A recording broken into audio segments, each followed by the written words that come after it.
Hey now, how is everybody doing? Welcome to Time with Tanya. I'm glad I get the chance to see you again and hoping that you had an amazing day. Because today had a little bit of mixed emotions for me. You see, I was going through some adjustments because this is my birthday month. And I love January because in my mind, everybody that's celebrating the New Year's is celebrating me first. So I had a great time enjoying the new year coming in. But by the time the fourth shows up, it does something to me a little bit because my great grandmother's birthday is today. And I am so thankful that I got the chance to know her because not a lot of families get the opportunities to know their great grandparents. My great grandmother gave me the opportunity to get a little more understanding about some of the past elements of life, relationships, love, a lot of the life lessons that I teach, share, and show to you. I received from her. And today I was thinking, oh, I wish I learned so much more, but I didn't. So I give you what I got, information that I've learned along the way, so that things can be a little bit better. Anyway, when I was thinking about today, my great grandmother was around. There were five generations of people in my family. Think about that. Five generations of family members. You can get a lot of information, a lot of nuggets, a lot of insight when that is your dynamic. And so I got some information about relationships that I'll touch on a little bit deeper for you. But I want to just lay sort of the foundation of recognizing generations to generations have different thoughts and different views about how relationships show up. Because when my great grandmother was trying to tell me about relationships, it didn't make a whole lot of sense. Because you see, y'all, she was the first child born free from slavery in my family. In the United States, we still had to deal with that dynamic. And a lot of people like to think we're so far away. But if I could physically sit on the lap of someone that was the firstborn free from slavery, there's some lessons and some insight that can come from that. And so when she was trying to tell me about relationships, a lot of it didn't make sense. But now, having lived a little bit longer, done a couple of things, and all of the stuff that I feel I've encountered, oh, I wish I learned more.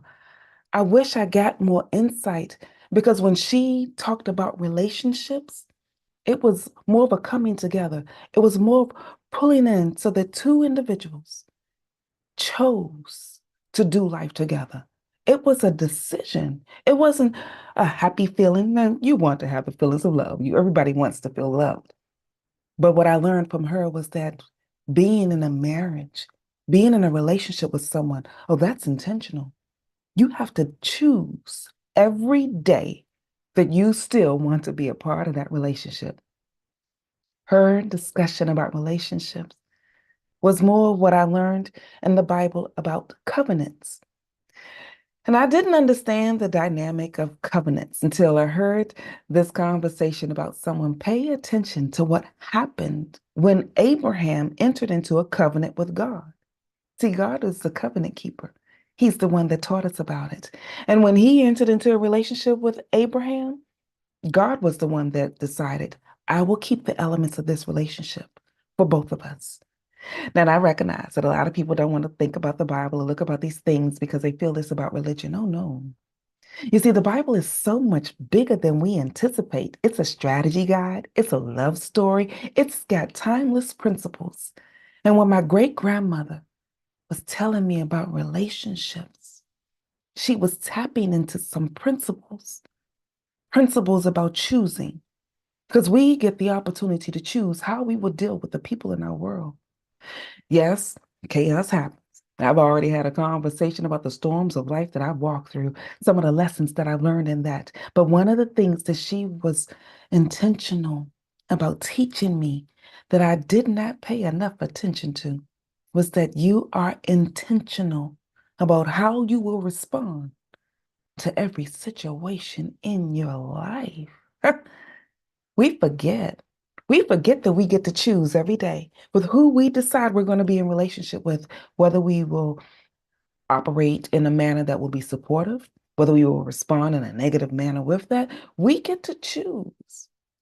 When I was going through the aftermath of my divorce, I decided how I would deal with the different relationships. Had a conversation with you recently about setting the levels of relationships because we still got to protect our heart, but you still get to choose. Choose how you will function with whomever in that relationship. And if you get the constructs about the covenant relationship, no, it'll support you better. But a lot of us learned about relationships like I did. So, my first real relationship, y'all, was at 14 years old. You know, the teenage things where we have made the decisions that we were going to decide to be boyfriend and girlfriend. Well, I did what a lot of teenagers did. I let my friends tell me about relationships and decide for me whether I would be in a relationship because I grew up being a tomboy. As a tomboy, most of my friends were males, so I hung out with the boys. We played basketball, football, baseball, all the various things. And the few female friends that I had were playing with dolls and doing semi-girly things. So I didn't have a lot of them that wanted to hang out with me when I wanted to go play football. But around 14 years old, y'all, I end up in a space where if I did not choose to do what everybody else was doing, I wouldn't have had any friends because the male friends that I was hanging out with didn't want to play football or baseball or any other sports with me because all of a sudden, I'm a girl. I'm sitting here looking at them like, what are you talking about? I'm a girl and we can't play. I've always been a girl.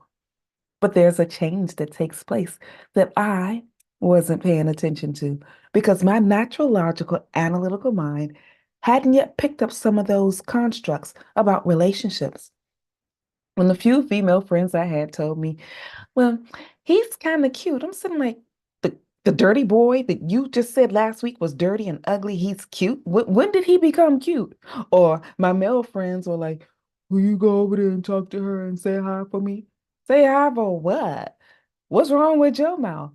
These things that we walk through, I didn't understand. It didn't make a lot of sense to me. So in my mind, when I was trying to figure out how do I still enjoy time with my friends and do all these different changes, that one of the things that my grandmother wanted me to be sure, yes, I was a girl. And at 14, she's the one that emphasized stop playing with those boys, which still didn't make a lot of sense.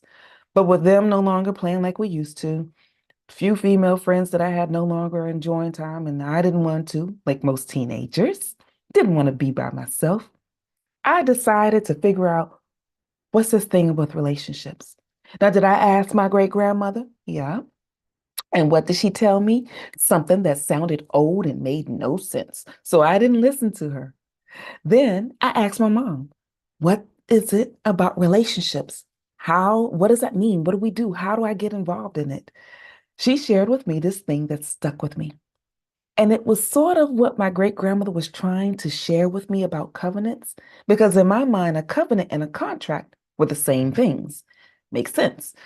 Both people agree on something, both people decide what's happening. Because when my mother told me a relationship is like a contract, well, being raised in a family of entrepreneurs, I understood contracts.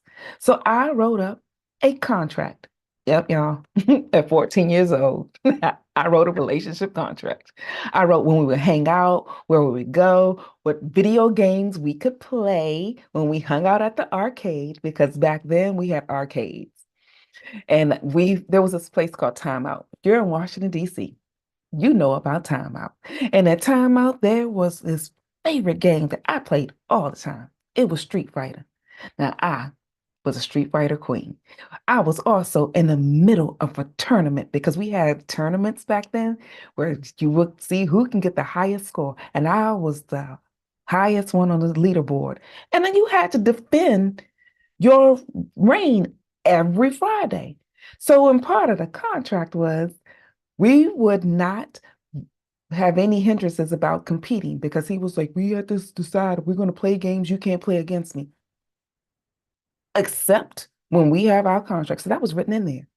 So this particular day, when it was time to defend my title, I went, we were playing, and he made the comment, well, we're boyfriend and girlfriend now. We shouldn't be playing against each other because he was number two. I was number one. Oh, yeah, we playing against each other. because he had been spending his time trying to get his information up, but I still had that competitive nature in me. And in my mind, a relationship is a contract. So what did I do? hmm I had my contract in my pocket. I pulled it out and I said, based off of what we said here, we did it. And he took that contract out of my hand and he ripped it up. Here's the thing that you don't do with a tomboy. You do not first snatch things away from her. And being 14 years old, yes, there's a little bit of change in the physical dynamic that was happening. And I do understand more now because when you're 11 or 12 or 13 years old, even, the male structure in their body features and the female structure in our body features, we still sort of have an even playing ground if we're going to go toe to toe, blow for blow. By the time you hit 14, there's a little bit of difference. He has a better advantage. But here's the thing that I learned about any situation that you're in. The person that wants it the most often wins. And I went into every situation determined that I will win. Because when you're a tomboy, you get a competitive edge like nothing else. So he tore up my contract and I decided what you're not going to do. So by the time I got home, my grandmother said, the way you are having relationships is not the way it's supposed to be. And I don't want to have anybody come to me telling me that you are fighting their child and doing all these things. If you are going to be in a relationship, then you need to go about it a whole lot different. It was then that I learned that there is a difference between being in a covenant and being in a contract.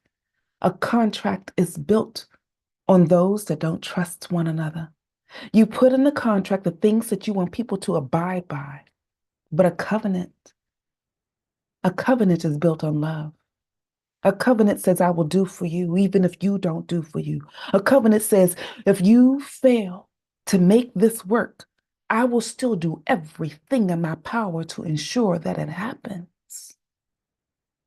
So when we find ourselves in a marriage, which was initially built to be a covenant, but we treat it like a contract, we're hurt deeper than we need to be.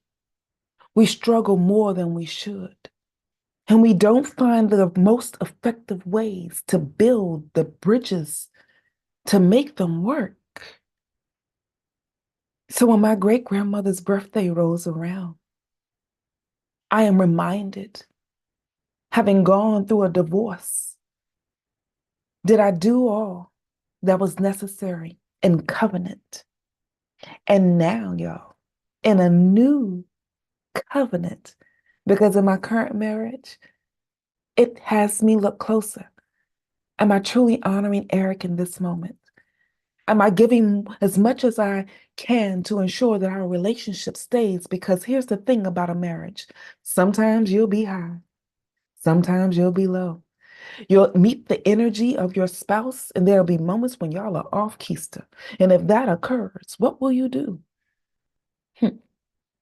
January, in addition to being my birthday month, is also the month of my anniversary.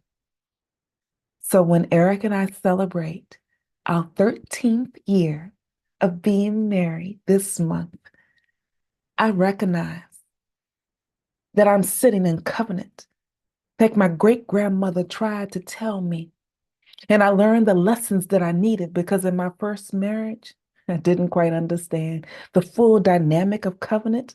I thought I did. I tried, but I recognize with more clarity than most now in this marriage that I will sit in covenant and honor the lessons that were given to me from the past because they still work. They're still good. And those moments will still support me. So I want to encourage you today. If you find yourself in a relationship, take a look at it. Are you operating in that relationship under contract or covenant? And then choose, but be intentional with how you will guard your heart because you still need to. And if you are not in the dynamic of what a true covenant is supposed to be, because when God said it, it was in marriage.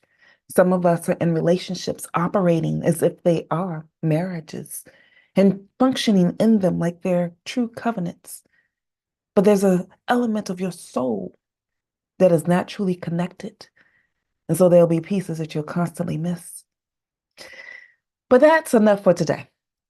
This time with Tanya has gotten a little bit more than I anticipated, but I'm hoping that what I'm sharing with you is supportive of you.